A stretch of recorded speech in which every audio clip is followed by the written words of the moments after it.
Hello there and welcome to another one of our Lexical Lab 1 minute English videos. If you like this video, make sure you subscribe to our YouTube channel and do check out our website www.lexicallab.com to find out more about our online English language classes. This week in one of my classes we got talking about a rather remarkable and very positive news story. It was about a guy in Iceland who 23 years ago was working as an electrical engineer, and he was climbing up some kind of pylon or electrical tower somehow, and he tried to connect the wrong wires and he was thrown off the pylon onto the ground, where he smashed up his arms and his shoulders so badly that he had to have both arms and the shoulders amputated.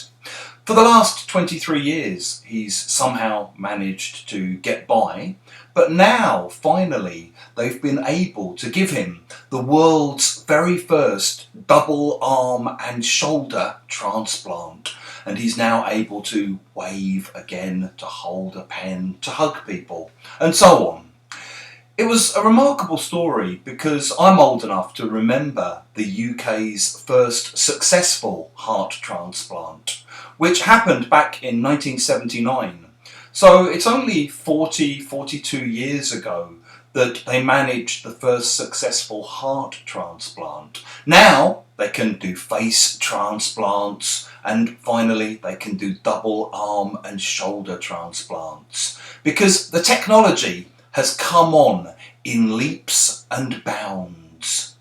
If you say that something has come on or has progressed or has developed by leaps and bounds or in leaps and bounds, you mean it's done so a lot.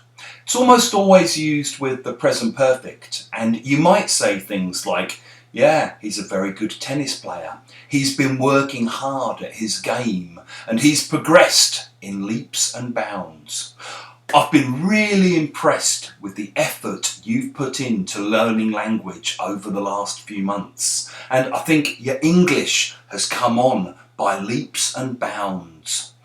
The firm has grown by leaps and bounds over recent years. If you have enjoyed this video, please click the like button, the thumbs up sign. It helps us with the algorithm. Share it with your friends, your students, your colleagues, and in the comment section below, we'd love to hear examples of things you think have come on, have improved, have progressed by leaps and bounds over recent years.